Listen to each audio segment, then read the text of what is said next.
Hello guys, कैसे हो सभी। आप सभी का इस चैनल पे स्वागत है। आज की वीडियो इम्पोर्टेंट होने वाली है आपकी एग्ज़ाम पॉइंट ऑफ व्यू से। लास्ट वीडियो में हमने बात किया था रेगुलेटिंग एक्ट से शुरू किया था, फिर मॉर्ले मिंटो तक हमने पढ़ लिया था। गवर्नमेंट ऑफ इंडिया एक्ट यहाँ तक पढ़ा था ना, आप देख लो। Government of India Act Indian Council Act 1909, हाँ यहाँ तक पढ़ लिया था हम लोगों ने। तो चलिए आगे बढ़ते हैं। इसके बाद जो एक्ट आता है वो इम्पोर्टेंट एक्ट नहीं है। जैसे कि देखो ना, आपको दिखाता हूँ, ये वाला गवर्नमेंट ऑफ इंडिया एक्ट 1915। यहाँ से क्वेश्चन बहुत कम आते हैं और बुक में भी 2-3 लाइन में ख़त्म किया गया, तो इम्पोर्टेंट नहीं है। इसके बाद वाला इम्पोर्टेंट है, जिसको बोलते हैं मॉन्टेग्यू चैम्सफोर्ड रिपोर्ट, या फिर इसको गवर्नमेंट ऑफ इंडिया एक्ट 1919 से फेमस है। ये कुछ भी बोल लो, बात एक ही पड़ेगा, ठीक है।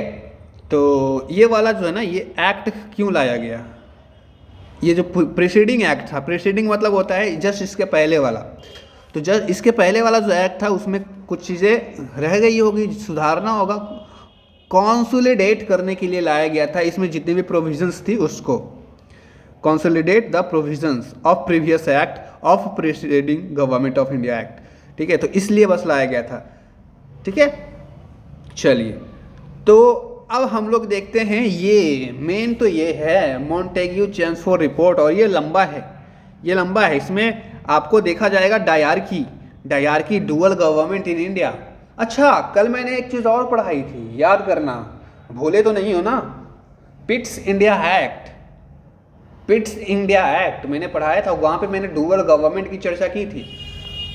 फिर बीच में डुअल गवर्नमेंट खत्म हो गया था, 1857 की क्रांति हुई थी, तो 1858 में डुअल गवर्नमेंट को रफा दफा कर दिया गया था। बोला था कोई डुअल गवर्नमेंट नहीं होगा, ये वो फला बला, मतलब 1857 की क्रांति के बाद।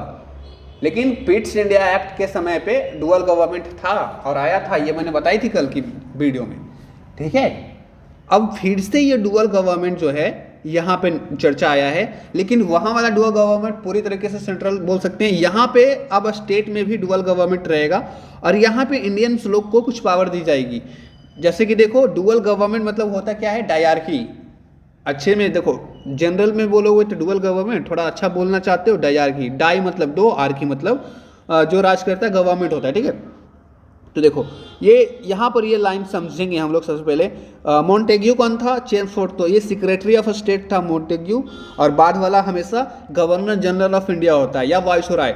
गवर्नर जनरल ऑफ इंडिया बोलो या वाइसरॉय बोलो, बात एक ही पड़ेगा। बुक में लिखा गया गवर्नर जनरल, तो गवर्नर जनरल बोल सकते हो, वाइसरॉय भी इन्हीं को बोलते थे, ठीक है। कल मैंने बताया था ना, वाइसरॉय का नाम दिया गया था। अच्छा, हमारे इंडिया के पहले वाइसरॉय कौन थे, कल मैंने बताया था आपको, और लास्ट वाले वाइसरॉय कौन थे वो भी मैंने आपको पूछा था कल, याद है कि नहीं। कल की क्लास की हो तो याद होगा।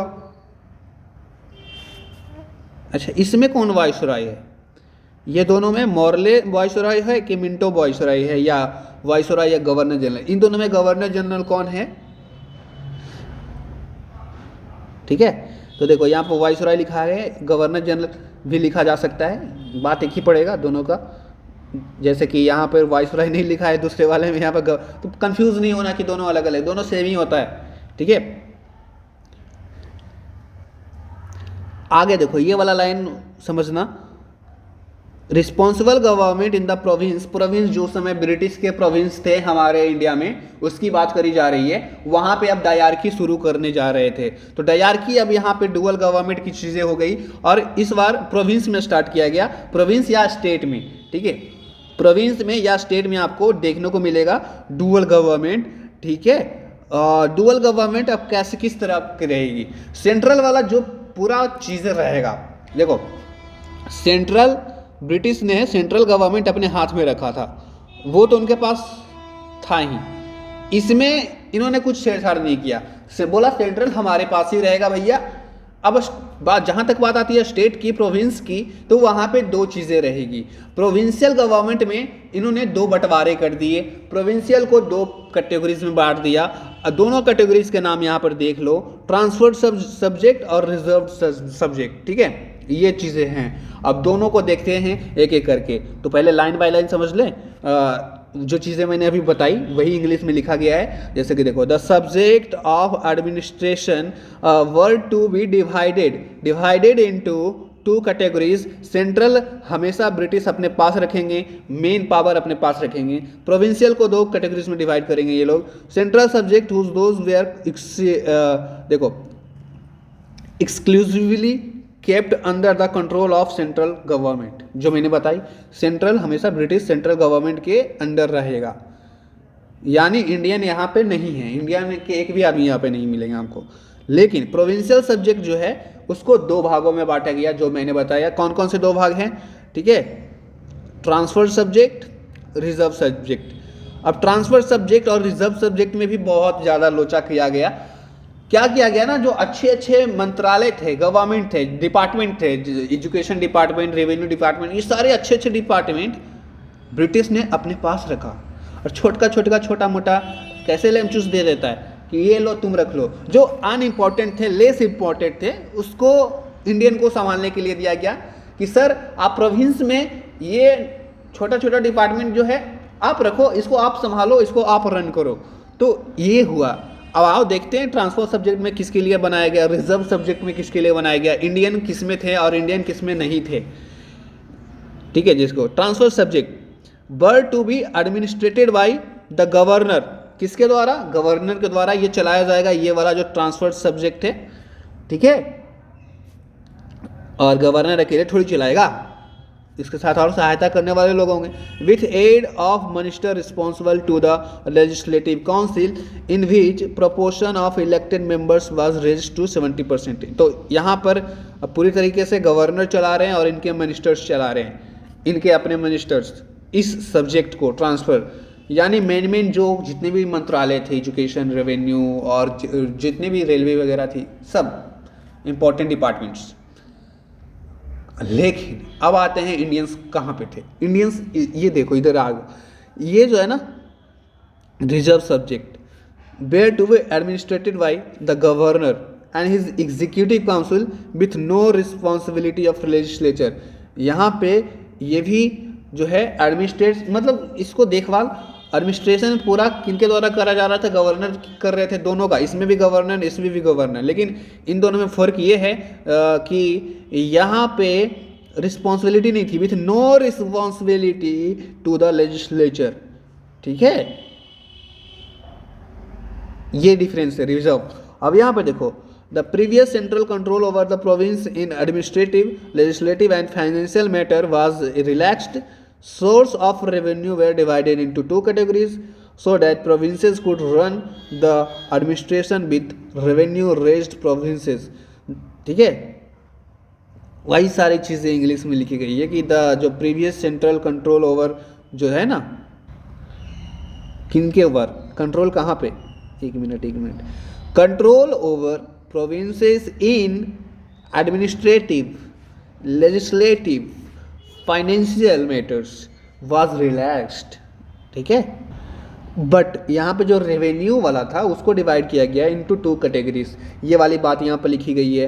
ठीक है, फिर यहाँ पे देखो द प्रोविंशियल बजट जो है इसको भी सेपरेट किया गया, सेंट्रल को अलग रहेगा।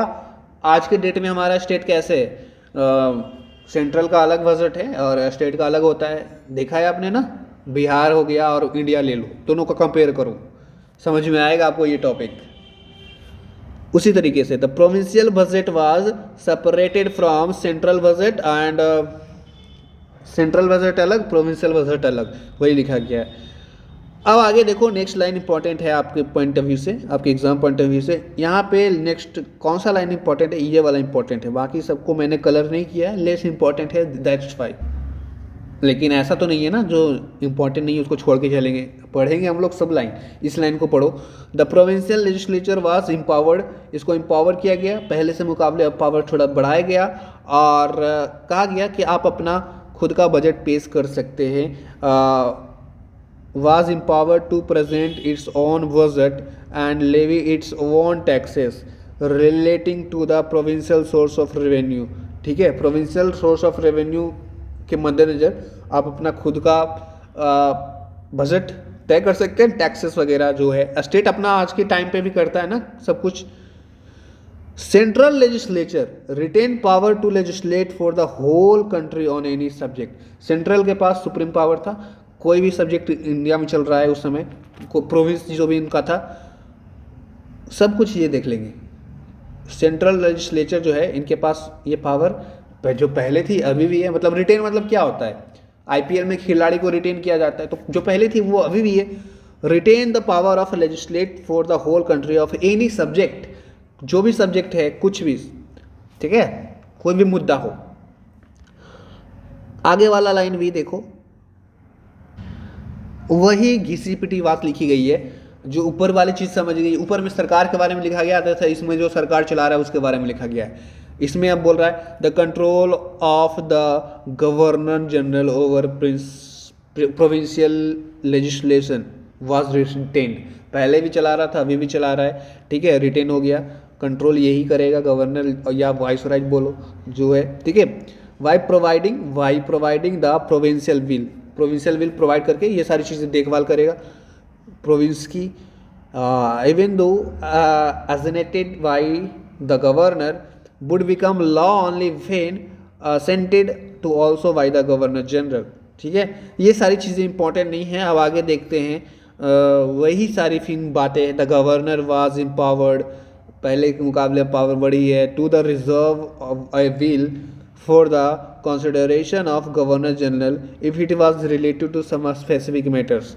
कुछ जो इम्पोर्टेंट स्पेसिफिक यूनिक मैटर्स होंगे, ठीक है, उसमें इनकी पावर जो है बढ़ाई गई और रिजर्व विल देने की। जैसे कि देखो आगे देखते हैं, ये वाला लाइन इंपॉर्टेंट है।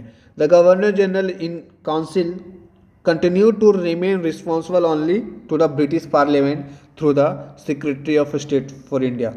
ये वाली चीज़ तो मैंने कल भी पढ़ाई थी यार, इसमें नया क्या है, इसमें नया क्या है, मैंने कल आपको अपने डायग्राम से समझाया था ये वाली चीज़ें, कि इंडिया जो है, इंडिया में ये गवर्नर जनरल या वाइसराय बोलो वो है, ये किसको, इसकी देखभाल कौन करेगा, सेक्रेटरी ऑफ द स्टेट करेगा।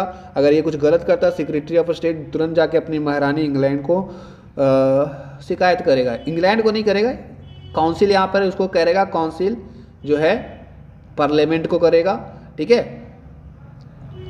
फिर इस पे कार्रवाई की जाएगी वाइसराय पे। तो वही वाली बात लिखी गई है ना, governor general remain responsible only to the British parliament through, तो बीच में ये मीडिएटर वाला काम कर रहा है। हाँ, अब आगे देखो, बाइकैमरलिज्म की चर्चा यहाँ पे मिलेगी। बाइकैमरलिज्म होता क्या है, Indian legislature was made more representative and first bicameral, ठीक है। समझते हैं चीज़ को। यहाँ पे देखो, यहाँ पे एक चीज़ और आपको देखने को मिलेगा, ये जो हमारा चेम्सफोर्ड वाला है ना, Montagu Chelmsford report Morley Minto से प्रभावित था शायद। क्या है कि यहाँ पे क्या किया था, ये मुस्लिम लोग को अलग दे दिया, अलग रिप्रेजेंटेशन, मुस्लिम लोग की अलग कम्युनिटी है, अलग रिप्रेजेंटेशन होगा। इसी चीज़ को फॉलो करके हमारे प्यारे मॉन्टेग्यू चैम्सफोर्ड, इन्होंने Sikh community, Christian community, Anglo Indians community, Europeans community को भी कहा कि आप अपना अपना अलग से चुनाव लड़ो। अब जस्ट इमेजिन करो यार, ये सभी कम्युनिटी अगर आप अलग अलग अपना देखेंगे तो इंडिया टुकड़ों में नहीं बढ़ जाएगा। जैसे मुस्लिम को दिया तो क्या हुआ, आगे चल के ये पाकिस्तान बांग्लादेश बना दिया। अब सिख वालों को अलग दे देंगे कम्युनिटी, अलग रिप्रेजेंटेशन दे देंगे। सिख हो गया, एंग्लो इंडियंस हो गए, ठीक है, क्रिश्चियन हो गए, यूरोपियंस हो गए, ये भी तो वही काम कर सकते हैं ना जो मुस्लिम लोग किए हैं, पाकिस्तान बनाए। तो उस समय गांधी जी थे, उन्होंने संभाल लिया, बोला ये होने नहीं देंगे। गांधी जी ने इनकी प्रस्तावना जो थी नहीं होने दी कि सिख की अलग इलेक्ट्रेट होगा, ये सारी चीज़ें, मतलब सक्सेसफुल होने नहीं दिया। बीच में आके खड़ा हो गए गांधी जी, ठीक है, गांधी जी के रहते ये पॉसिबल होना ही नहीं था। तो ये चीज़ें भी याद रखना, सिख को, क्रिश्चियन को, एंग्लो इंडियंस को, यूरोपियंस को इलेक्ट्रेट्स, सेपरेट इलेक्ट्रेट्स या सेपरेट रिप्रेजेंटेशन किस अधिनियम किस एक्ट में दी गई थी? तो गवर्नमेंट ऑफ इंडिया एक्ट 1919 में दी गई थी। समझ रहे हो भाई? हाँ, तो ये याद रखना। अभी थोड़ी देर पहले मैंने बाइक कैमरलिज्म की बात की थी ना यहाँ पे। जी, तो बाइक कैमरलिज्म की बात करते हैं हम लोग। बाइक कैमरलिज्म जो है ना, वो चीज़ों को समझना। अच्छा, तो यहाँ पे एक चीज़ आप ये भी याद रख लेना, बाइक कैमरलिज्म की सबसे पहली बार चर्चा कब की गई थी, कौन से एक्ट में? तो ये वाला एक्ट याद होना चाहिए। अब बाइक कैमरलिज्म को समझते हैं, अपर हाउस लोअर हाउस क्या होता है, या फिर हमारे जो बाइक कैमरलिज्म है, बाइक कैमरल है। बाई मतलब तो दो समझ रहे हो ना, बाई मतलब दो, तो इसमें दो चीज़ की बात करी जाएगी, ठीक है। एक काउंसिल ऑफ स्टेट होगा, एक हाउसेज होंगे, हाउसेज में भी अपर हाउस लोअर हाउस, उसकी बात करेंगे हम लोग। हाँ, तो यहाँ पर वही सारी लिखी गई है, upper house and lower house. तो houses of for the people को दो हाउस में बांटा गया, upper house and lower house, जिसमें अपर हाउस में क्या है, the upper house was named the council state, this was composed of 60 member of whom 34 were elected. अच्छा, यहाँ पर ये इलेक्टेड से मुझे एक और बात याद आई कि ये वही एक्ट है जहाँ पे सबसे पहली बार डायरेक्ट इलेक्शन की बात करी गई है। डायरेक्ट इलेक्शन और इनडायरेक्ट इलेक्शन में क्या समझते हो आप लोग? इंडिया में डायरेक्ट इलेक्शन होता है या इनडायरेक्ट इलेक्शन होता है, हमें आपसे जानना है। इसकी बात हम लोग प्रियम्बल वाले चैप्टर में करेंगे बहुत डिटेल में, डायरेक्ट इलेक्शन और इनडायरेक्ट इलेक्शन, क्योंकि वहाँ पे समझाना भी होता है ये सारी चीज़ें। तो बस याद रखना, डायरेक्ट इलेक्शन की बात करी गई। और यहाँ पर देख लो ना, 34 वेयर इलेक्टेड, 34, 60 टोटल थे, 60 में 34 इलेक्शन के थ्रू आए थे। तो अपर हाउस में कितने मेंबर? 60 मेंबर, ठीक है। और अपर हाउस को काउंसिल ऑफ स्टेट भी कहते हैं। कितने मेंबर इलेक्टेड थे? 34 मेंबर, ये याद रहेगा। लोअर हाउस की बात जहाँ तक करते हैं हम लोग, तो इसको लेजिस्लेटिव असेंबली कहते हैं, ठीक है। इसको नाम रखा गया था legislative assembly, named the legislative assembly.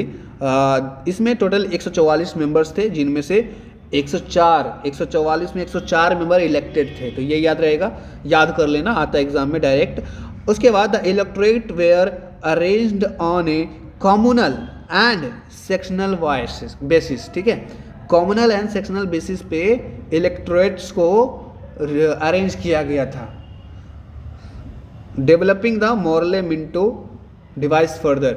Communal मतलब मोरले मिंटो, ये वाला मैंने यहाँ पे अभी शुरू में बोला था। मोरले मिंटो को भगदड़ या कुछ ही बोले यार, उसको क्या बोलते हो? उसको दंगे फसाद के पिता कहते हैं ना। मोरले मिंटो ने ही तो सेपरेट इलेक्टोरेट की बात करी थी, मुस्लिम को अलग दिया तो हुआ ना यार। फिर वही वाली चीज़ यहाँ पर आगे बढ़ा रहा है। चेम्सफोर्ड कर क्या रहा है? सिख को अलग से दे रहा है, एंग्लो इंडियंस को अलग से दे रहा है, यूरोपियंस को अलग से दे रहा है, ठीक है। ये सारे इलेक्टोरेट, सेपरेट इलेक्टोरेट इन लोग को अलग से दे रहा है। तो ये तो इसी को और बढ़ा रहा है, ठीक है, बात का बटंगल बना रहा है। इसी को तो हमारे प्यारे बच्चे जो आप लोग हैं, इसी को तो प्यार से बोलते हैं डिवाइड एंड रूल पॉलिसी। यही है ना, और क्या है? डिवाइड एंड रूल पॉलिसी यही तो है। हाँ, तो उसी को बढ़ा रहा है आगे। मोरले मिंटो जो शुरू किया था उसी को ये डेवलप कर रहा है, ये चेम्सफोर्ड और जो भी है। आगे देखो, अभी ये आपके एग्जाम में यहाँ से आएगी नहीं, लेकिन देख लो, साइमन कमीशन फिर हम लोग पढ़ेंगे। The governor general overriding powers in respect of central legislation were retained as follows. Governor general के पास पावर बहुत थी उस समय पे। गवर्नर जनरल या वाइसरॉय के पास पावर थी in respect of central legislation were retained as follows. वो क्या क्या कर सकता था, उसकी विशेषताएं यहाँ पर बताई गई है। इसके पास he had the veto power, इसके पास पावर थी। He had the converse power of certifying will or any grant refuse by the legislature. Legislature के अगर कोई ग्रांट है, कोई बिल है जो आया है था, उसको लेजिस्लेचर क्या किया गया, ग्रांट किया है, तो उसको रिफ्यूज़ करने का पावर भी इनके पास था।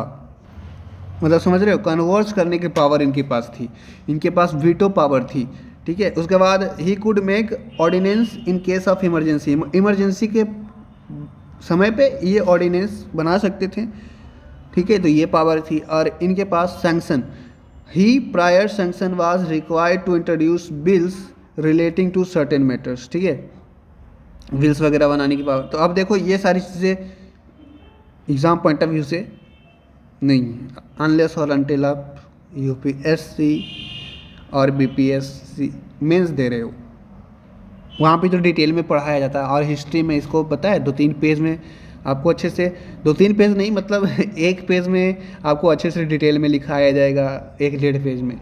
यहाँ पे तो 5 पॉइंट में क्या समझोगे आप लोग, ठीक है। तो यहाँ पे हम लोग समझते हैं साइमन कमीशन, फिर देखते हैं क्या है। तो इनके नाम पे पढ़ा है तो ये तो याद ही रहेगा। Simon commission headed by sir John Simon, ठीक है। इसकी जो अपॉइंटमेंट हुई थी ये पीछे वाले एक्ट में ही हो गई थी, लेकिन काम करना शुरू करता है इधर से। इसके अपॉइंटमेंट इस एक्ट में ही, इसकी चर्चा है जो इसके चैम्सफोर्ड वाले एक्ट में ही मिलता है, लेकिन इसको हम लोग अलग टॉपिक है तो अलग से पढ़ रहे हैं। तो देखो साइमन कमीशन जो है ये 1927 में आया to enquire into the working of the act.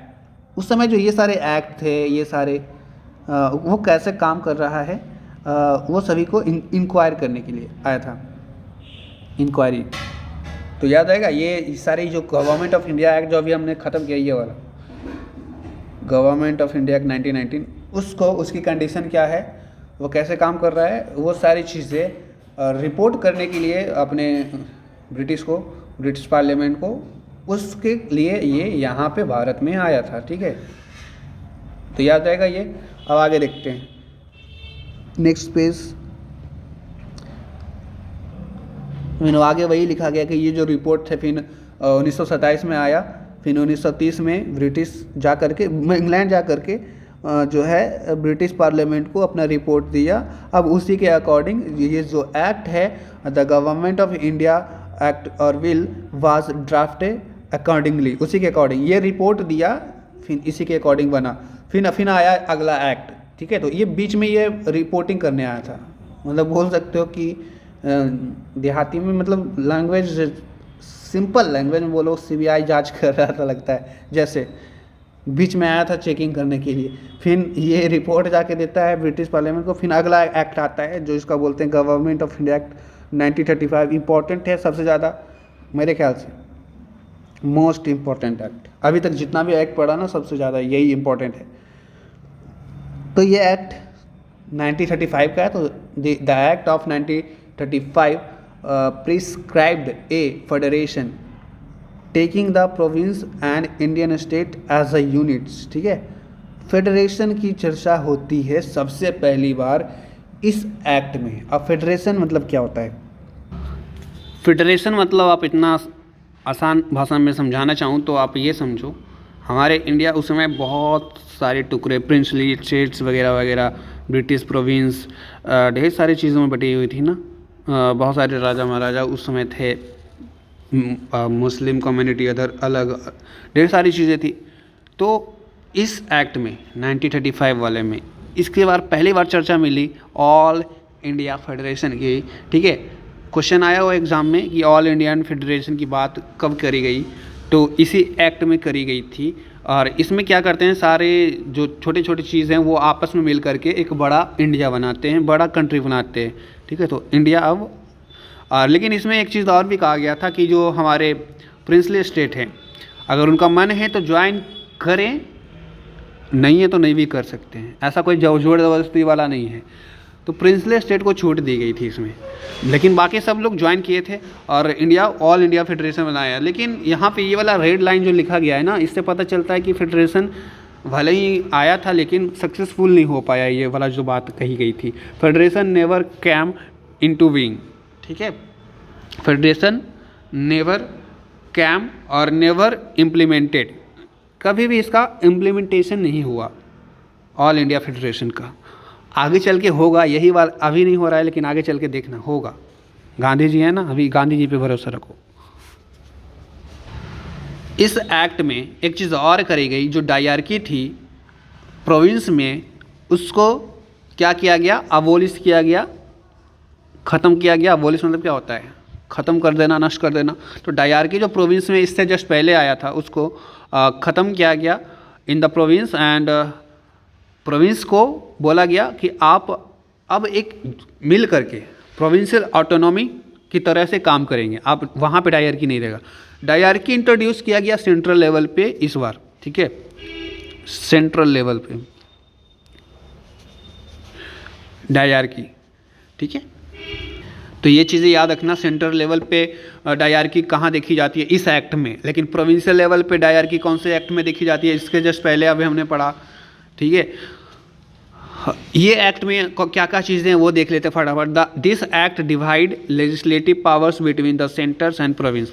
ये सेंटर एंड प्रोविंस के बीच में जो लेजिस्लेटिव पावर्स है उसको किनके पास कौन सा पावर है, कितना पावर है, वो डिवाइड मतलब साफ साफ पता चलेगा। जब इस आप एक्ट को पढ़ेगा ना तो डिफरेंस पता चलेगा क्या है, किसके पास ज़्यादा पावर है, लेजिस्लेटिव वाला खास करके। The act divide the legislative powers, कौन सा पावर? लेजिस्लेटिव पावर बिटवीन किनके बीच? सेंटर एंड प्रोविंसेस के बीच। आगे देखो, एग्जीक्यूटिव की बारे में बात करेंगे। The executive authority of the province was also exercised by governor on behalf of the crown and not as subordinate of the governor general. Again ये सारी लाइंस जो है ना एग्जाम से रिलेवेंट नहीं रखते आपके वनडे एग्ज़ाम में। कहा गया कि एग्जीक्यूटिव अथॉरिटी है प्रोविंस की अपनी एग्जीक्यूटिव अथॉरिटी भी होगी ना, लेजिस्लेटिव थोड़ी होगी, दोनों है। तो एग्जीक्यूटिव अथॉरिटी जो है प्रोविंस की वो भी अब एक्सरसाइज किया जाने लगा गवर्नर के द्वारा on behalf of the crown के बिहाफ में, क्राउन के छत्र छाया में गवर्नर एग्जीक्यूटिव अथॉरिटी जो प्रोविंस की थी उसको भी करने लगा, ठीक है। बाकी हम लोग देखेंगे आगे। ये वाला लाइन भी इम्पोर्टेंट नहीं है, देखो जहाँ पे कलर नहीं है आप देख लेना, इम्पोर्टेंट नहीं है। The governor was required to act with the advice of ministers responsible to the legislature. तो गवर्नर जनरल को एडवाइस कौन देगा? गवर्नर को एडवाइस देने वाला था मिनिस्टर जो कि लेजिस्लेचर का होगा, ठीक है। In certain matters the governor was required to act in discretion without ministerial advice.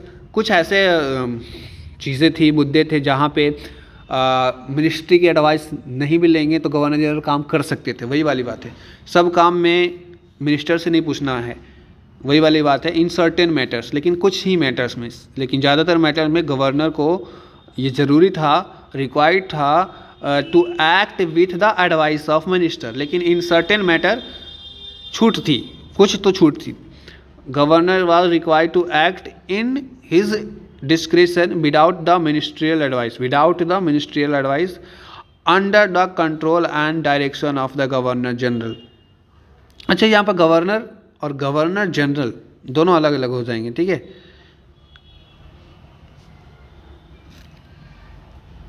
Governor इसके लो लेवल का होगा, गवर्नर जनरल आगे लेवल का होगा। And the through him secretary of state. तो इस समय पे मतलब गवर्नर जनरल, इसको क्या करो ना वाइस राय बोलो, नहीं तो कंफ्यूज हो जाओगे। गवर्नर जनरल तो वाइस राय ही बोलना है इसको, बार बार यहाँ पर गवर्नर जनरल लिख रहा है। And secretary of state. The executive authority of the centre was vested in the governor general on behalf of the crown. तो एग्जीक्यूटिव अथॉरिटी थी ऑफ द सेंटर, जो सेंटर का, देखो यहाँ पर प्रोविंस का सेंटर का बात कर रहे हैं तो आप लोग को कन्फ्यूज़न नहीं होना, प्रोविंस की बात हो रही है सेंटर की। इस एक्ट में सेंटर में डायरार्की आया था, इस एक्ट में सेंट्रल लेवल पे डायरार्की आया था। तो एग्जीक्यूटिव अथॉरिटी जो थी ये भी किनके हाथ में थी, किनके पास थी? गवर्नर जनरल या वाइसराय के हाथ में थी on behalf of the crown, ठीक है। फिर आपकी नेक्स्ट जो इम्पोर्टेंट लाइन है ये वाली, ये यहाँ से देखो, अगर मैं इन सभी का सम करूँ तो ये सभी का एक ही मतलब है कि रेसिड्यूरी पावर जो होता है ना, रेसिड्यूरी पावर वो वाइसराय के पास थी। तो रेसिड्यूरी पावर वाइसराय के पास थी, इसका मतलब यही है। इतना लंबा चौड़ा लिखने की ज़रूरत क्या है, ठीक है। देन अगले लाइन में लिखा गया है कि काउंसलर्स, उसी को काउंसिल्स ऑफ मिनिस्टर भी कहते हैं, वो रिस्पॉन्सिबल होंगे किसके प्रति? लेजिस्लेटर के प्रति। Was not appointed although such provisions existed in this act, ठीक है। अब आगे देखते हैं। The central legislature was bicameral, bicameralism की बात करी। सेंट्रल जो लेजिस्लेचर थी वो बाइकैमरलिज्म पे चल रही थी। लोअर हाउस अपर हाउस थोड़ी देर पहले पढ़ा था ना, हाँ। तो consisting of federal assembly and council of states, वहाँ पे फेडरल असेंबली भी थी। फेडरल से एक चीज़ और मैं बताता हूँ, और काउंसिल ऑफ स्टेट थी। तो बाइकैमरलिज्म में ये दोनों चीज़ें होती है। जैसे कि अब देखो, फेडरल स्टेट से मुझे याद आया, अब आगे लिखा भी हुआ होगा तो वहाँ पे हम देखेंगे, लेकिन अभी हम जो बताना चाह रहे हैं वो समझना। यहाँ पे पहली बार देखा गया इस एक्ट में, ठीक है। हम लोग कौन सा पढ़ रहे हैं, 1935 पढ़ रहे हैं ना। 1935 एक्ट में देखा गया, बात करी गई, 3 लिस्ट लाए गए। Subjects are divided into 3 list. 3 list कौन कौन से थे? एक फेडरल लिस्ट, ठीक है, दूसरा provincial list, and third residuary. Residuary power किसके पास था? अभी थोड़ी देर पहले बताया मैंने बताया कि रेसिडुअरी पावर जो थी वो गवर्नर वाइसरॉय के पास थी, गवर्नर जनरल। तो ये 3 लिस्ट लाया गया, ओके। ये याद रखें, ये वाला भी पूछ लेता है कभी कभी, कौन कौन से? तो federal, provincial and residuary.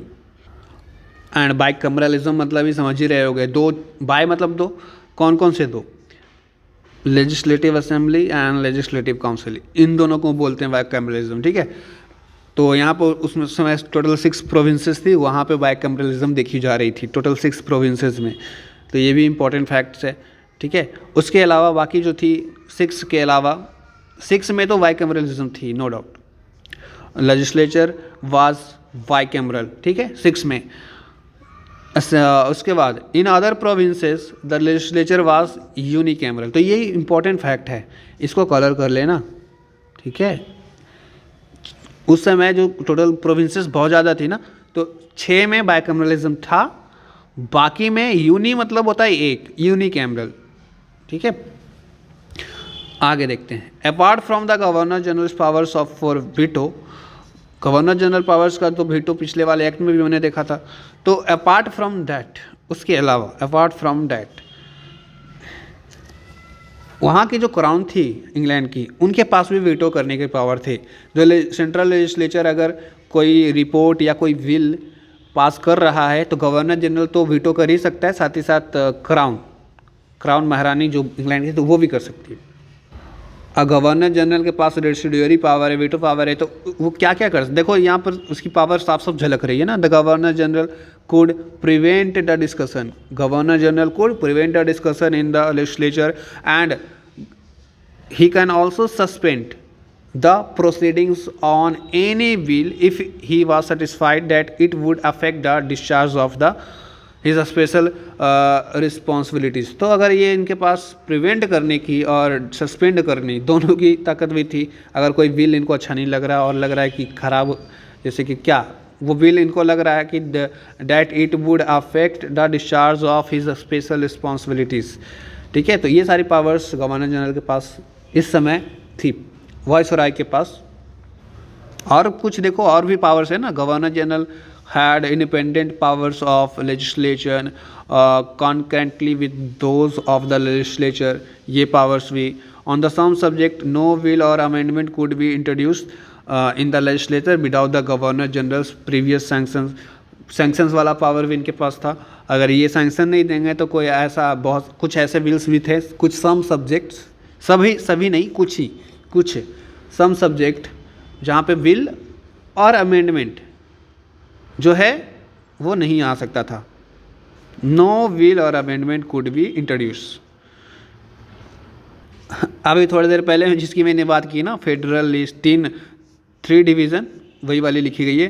3 fold federal list, ठीक है, provincial list and residuary list. तो federal list over which the federal legislature had exclusive power of legislation. Federal list में फेडरल लेजिस्लेचर के पास पावर्स होगी, ठीक है। There was a provincial list of matters on which provincial legislature had exclusive jurisdiction, ठीक है। Jurisdiction किन के पास होगी? प्रोविंशियल लिस्ट में प्रोविंशियल लेजिस्लेचर के पास होगी यार, फेडरल लिस्ट में फेडरल लेजिस्लेचर के पास होगी। There was a concurrent list, ठीक है, so over which the federal and provincial legislature had competence. तो कंकरेंट लिस्ट में जो था वहाँ पे फेडरल लिस्ट और प्रोविंशियल लिस्ट दोनों देखेगी इसको, तीसरे वाले को। यहाँ पर तो समझ गए होंगे आई होप। और यहाँ पे और कुछ पार्टें हैं, जैसे कि देखो इस एक्ट में मैं बताता हूँ अपने तरफ से। इस एक्ट में जो है आप देखेंगे सेपरेट इलेक्टोरेट का जो फार्मूला शुरू किया था मॉर्लेमेंटो ने, पहले मुस्लिम को दिया, फिर उसके जस्ट बाद वाला जो एक्ट आया उसमें मॉन्टेग्यू एंड चेम्सफोर्ड उन्होंने किनको दे दिया, और Christian, Sikh, Anglo Indians, Europeans, उनको सेपरेट इलेक्टोरेट दिया। इस वाले एक्ट में जो डिप्रेस्ड क्लासेस थी, जिसको एससी बोलते हैं प्यार से, वहाँ पे भी इनको भी देने की बात करी गई कि सेपरेट इलेक्टोरेट्स इनको भी मिलेगा, वुमेंस को भी मिलेगी, लड़की जो है उनको भी सेपरेट इलेक्टोरेट्स मिलेगा, और जो मजदूर हैं उनको भी मिलेगा। इस एक्ट में बात करेगा, इस एक्ट में, ठीक है, ये भी याद रखना कौन से एक्ट में किनको सेपरेट इलेक्टोरेट्स मिला है, वो एग्ज़ाम में आता है, दैट्स वाई। तो इसमें किनको मिला है, वुमेन, डिप्रेस्ड क्लास लिख लो, डीसी लिख लो या एससी लिख लो, ठीक है, या लेबर्स, ये तीनों को। अब आगे बढ़ना चाहिए। यहाँ पे ये डोमिनियन शब्द भी आया है, आपने कुछ शब्द देखे, फेडरेशन, यूनियन, डोमिनियन, सोवर्जिनिटी, ये सारे वर्ड जो है ना आपको मैं कहाँ पे क्लियर करूँगा, जब हम लोग प्रियम्बल पढ़ रहे होंगे, क्योंकि इंडिया क्या है, आर्टिकल, हमारे आर्टिकल फर्स्ट में यूनियन की बात करी गई है, ठीक है। यूनियन फेडरेशन में क्या अंतर होता है, ये सारी चीज़ें हम लोग आगे आने वाले क्लास में कवर करेंगे। हालांकि साइमन कमीशन ने वादा किया था, प्रॉमिस किया था, लेकिन वो हुआ नहीं, वही वाली बात यहाँ पे करी गई है, वो हुआ नहीं, इस एक्ट में आया नहीं। अभी नहीं आया है तो आने वाले एक्ट में आएगा यार, ठीक है। चलो यहाँ तक देख लिया। अब देखो क्रिप्स मिशन फिर आता है, ये कब आता है, 1942 में आता है, मार्च में। साइमन कमीशन फरवरी में आया था, फरवरी, कौन से डेट को साइमन कमीशन 27 को आया था, ये 42 को आया, ध्यान रखना। सर स्टैफोर्ड क्रिप्स, इनके नाम पे ही क्रिप्स मिशन रखा गया है, ये भी याद हो जाएगा। इन्होंने जो है ना अपना प्रपोजल लेके आया था इंग्लैंड से, क्रिप्स लेकर आए थे, ठीक है। ये वहाँ के जो पार्लियामेंट थी, वहाँ के कैबिनेट के एक मेंबर थे, वो यहाँ पे आए, प्रपोजल लेकर के आए। प्रपोजल जो था उस समय सेकेंड वर्ल्ड वार की स्थिति थी, तो क्या क्या था अकॉर्डिंग टू दिस प्रपोजल, देखते हैं जल्दी। The constitution of India was to be framed by elected constitute assembly. तो यहाँ से हमारा संविधान सभा का शुरुआत होता है, समझ रहे हो। तो इस क्रिप्स मिशन में बात करी गई है, फिर आगे चल के हमारे BR अम्बेडकर वगैरह बनाएंगे हमारा संविधान, जो हम लोग अगले क्लास से पढ़ने वाले भी हैं। तो यहाँ पे कॉन्स्टिट्यूट असेंबली की बात करी गई, बाय द इंडियन पीपल्स। तो इंडियन अपने खुद का कॉन्स्टिट्यूएंट असेंबली, संविधान सभा बनाएंगे, ठीक है। उस समय वर्ल्ड वार 2 में ना बहुत बुरा हालत था, किसका, इंग्लैंड का, और वही सब कंडीशन आप हिस्ट्री में पढ़ोगे। उसके बाद ये वाला क्रिप्स मिशन होता है, आता है इंडिया में, ये सारी चीज़ें, constitute assembly, the constitution should be given Indian dominion power. अभी तक हमारा इंडियन को फेडरेशन पावर देने की बात करी गई थी, अब कॉन्स्टिट्यूशन जैसे ही बन जाएगा तो हम लोग डोमिनियन पावर, हम स्टेटस मिल जाएगा हम लोग को, हम लोग यूनियन कहलाएंगे। फिर इसके बाद अगर ये मिल जाता है तो there should be one India union comprising all the provinces and Indian state. सभी के सभी छोटी छोटे प्रोविंसेस, सभी के सभी स्टेट जो इंडिया में हैं, जो भी स्टेट हैं, सबको एक मिला करके एक भारत को, अखंड भारत, अखंड कहना गलत होगा क्योंकि इंडिया पहले अखंड था मौर्य के काल में, ठीक है। फिर तो ये अलग हो जाएगा ना, पाकिस्तान अपना ही तो था पाकिस्तान, तो अखंड नहीं बोलेंगे, बोलेंगे यूनियन बोलेंगे, यूनियन बोलो, ज़्यादा अच्छा रहेगा। तो यूनियन बनाने की बात करी गई इस मिशन में। Union any province not accepting the constitution would be free to retain its constitution position. ठीक है, ये वाला बड़ा खतरनाक बात लिखा है भाई कि अगर इंडिया में कोई भी प्रोविंस है और इंडियन स्टेट है, अगर ये वो चाहता है कि मैं ये सब जो आया है अगर वो मैं नहीं यूनियन में शामिल होना चाहता हूँ, मैं नहीं मानता ये सबको, तो वो क्या कर सकता है।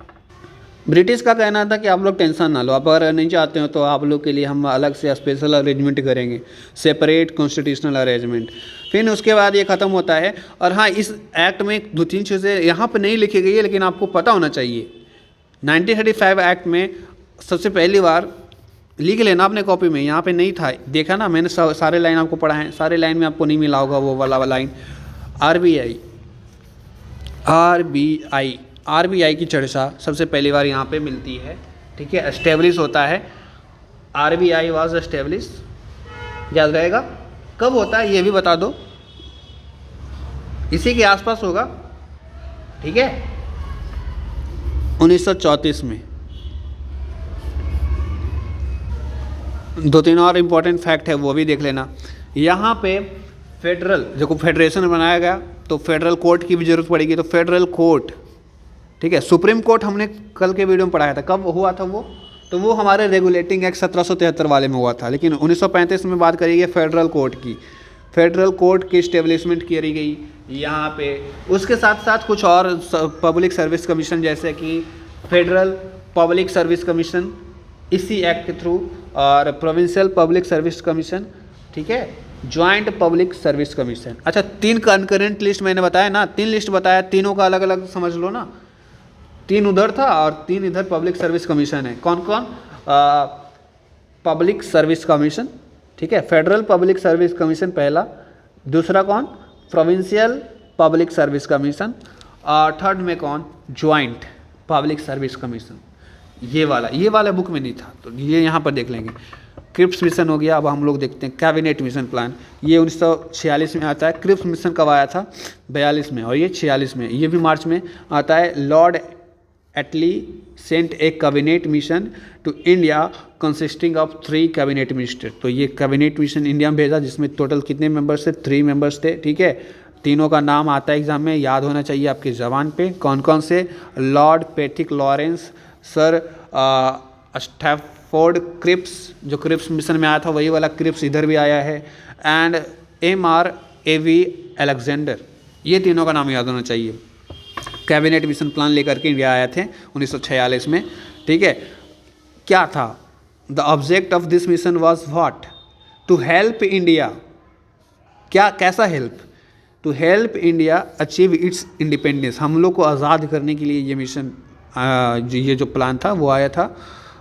एज अर्ली एज पॉसिबल, जितना जल्दी हो सके इंडिया को आज़ादी मिल सके, एंड टू सेटअप एक कॉन्स्टिट्यूशन असेंबली जल्द से जल्द सेटअप कर सके, ताकि भारत को अपना संविधान हो, भारत आज़ाद हो। ठीक है, ये था कि जब तक आपका भारत का संविधान नहीं बनेगा तो फिर ये जो गवर्नमेंट ऑफ इंडिया 1935 है ना, यही आपके संविधान के संविधान जैसा काम करेगा जब तक आप बना नहीं लेते हैं। जैसे कि हम लोग को देखो ना, हम लोग 47 में आज़ाद हुए थे, संविधान 1950 में बना, तो आज़ाद होने के बाद हमारे पास तो संविधान था ही नहीं, बीच में था कि नहीं ना था। तो ये वाला एक्ट जो है ना, ये वाला एक्ट जो हम लोग अभी पढ़ रहे हैं 1935, वही वाला एज अ संविधान, वो हमारा संविधान तो नहीं था लेकिन उसी के बेसिस पे हमारा इंडिया भी चल रहा था उतने साल, 47 से 50 के बीच में।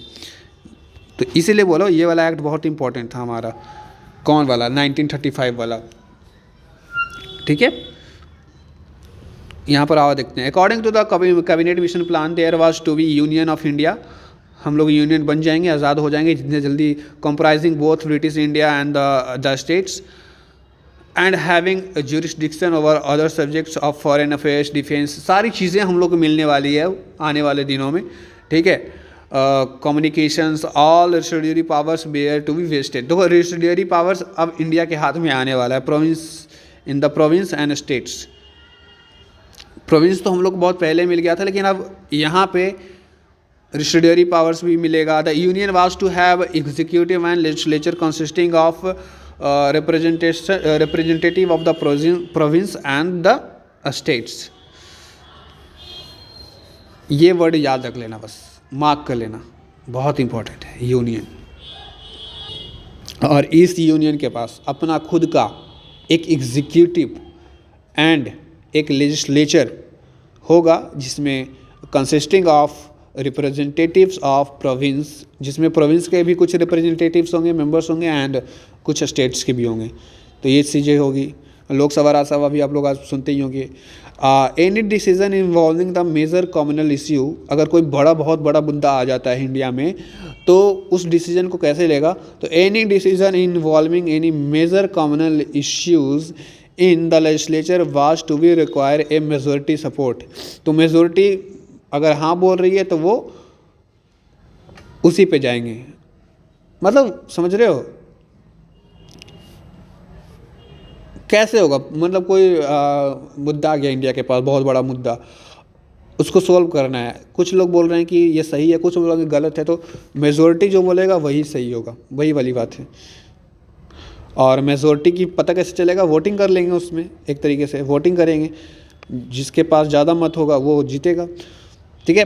The provinces could forms a group with executives and legislature and each group could be competent to the determine the provincial subject. हाँ, यहाँ पर आप ग्रुप वगैरह सब बना सकते हो, प्रोविंसेस जितने भी हैं, ठीक है, with executive and legislature, and सब अपने अपने ग्रुप जो होंगे, each group could be competent to determine the provincial subject. सारे ग्रुप जो हैं प्रोविंशियल सब्जेक्ट पे बात कर सकते हैं। माउंटबेटन प्लान फिर आता है, the plan of the transfer of the power to the Indian and partition of the country.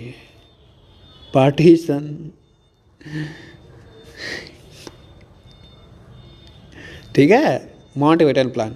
ये यही तो है तुम्हारा लास्ट वायसराय, इसके बाद इंडिया आज़ाद हो जाता है। ये देखो 3 जून 1947 वाला डेट याद रखना, ये क्वेश्चन आया हुआ है। तो देखो ये वाला समझ लेते क्या है। The plan was for transfer of the power to the Indians. सारा का सारा पावर अब इंडियन के पास जाने वाला है, ये दिन आ गया। The partition of the country was laid down in the Mountbatten plan. ठीक है, पार्टीशन की बात यही प्लान में करी गई थी। It was given formal shape by statement made by the British government in 3 जून। ये ब्रिटिश गवर्नमेंट ने 3 जून 1947 को बताया था कि इंडिया आज़ाद होने वाला है, और आने वाले 18 अगस्त, सॉरी 18 में कहाँ दिमाग है हमारा, 15 अगस्त, 15 अगस्त को, ठीक है, हो जाता है मेरा जवान कभी कभी इंग्लिश, इन सभी का नाम पढ़ते भी बहुत सारी गलतियाँ होती है। ठीक है, उसके बाद इंडियन इंडिपेंडेंस एक्ट आता है, हम लोग आज़ाद हो जाते हैं ऑफ ब्रिटिश पार्लियामेंट। ठीक है, अभी इसी एक्ट में, अभी इस समय हमारा संविधान नहीं बना था। ठीक है, इंडियन इंडिपेंडेंस एक्ट आ तो गया, लेकिन हमारा संविधान बनता है और लागू कब होता है आप सब जानते हैं। पहले वीडियो में नहीं बताया था मैंने आपको ये सब चीज़ें, तो ये देख लो, पढ़ लेते हैं जल्दी जल्दी, फिर ख़त्म करेंगे। In pursuance of this act the Government of India Act 1935, मैंने बताया ना, यही हमारे संविधान की जैसे काम करेगा जब तक हमारा खुद का नहीं बन जाता है। फ्यूचर कॉन्स्टिट्यूशन देखो लिखा गया है, फ्यूचर कॉन्स्टिट्यूशन बन जाएगा तो हमारा अपना फिर लागू कर देंगे उस समय से, लेकिन जब तक नहीं है, जब तक इसी से काम चलाओ, वही वाली बात। देन उसके बाद नेक्स्ट लाइन देखो, 15 अगस्त 1947 को, वही वाली बात है यार जो मैं बता रहा हूँ, पढ़ लेना खुद से। The office of secretary of a state was abolished. अब इंडिया आज़ाद हो गया ना, तो ना रहेगा वास, ना रहेंगे वाइसराय रहेंगे, लेकिन ये स्टेट जो है, सेक्रेटरी ऑफ स्टेट की पद को खत्म कर दिया गया, अबॉलिश कर दिया गया। ठीक है, the governor general and the governors loss the extra ordinary power, जो इनके पास बहुत ज़्यादा पावर्स थी, अब गवर्नर और गवर्नर जनरल्स के पास वो ख़त्म हो गई। ठीक है, the central legislature of India composed of legislative assembly and council of state is to exist on August 1497। ये सारे के सारे exist मतलब क्या होता है? वही होता है जो आप समझ रहे हैं। ठीक है, तो ध्यान रखना, cease to exist on 14 August 1947। The Constituent Assembly itself was to function and also the central legislature with complete sovereignty। ये वाला वर्ड भी इम्पोर्टेंट है। अब हमको फाइनली जब हम लोग बना लेंगे अपना संविधान, तो हम लोग एक सोवरेन कंट्री बन जाएंगे, मतलब हमारे ऊपर अब किसी का बस नहीं है, अब हम पूरी कंप्लीट इंडिपेंडेंस हम लोग को मिल गई। सोवरेनिटी यही तो होता है। अब ये अगला चैप्टर है कॉन्स्टिट्यूएंट असेंबली, ठीक है। तो ये हम लोग आने वाले क्लास में करेंगे। आज के लिए बस इतना ही। वीडियो कैसा लगा बताना। Thank you for watching my video.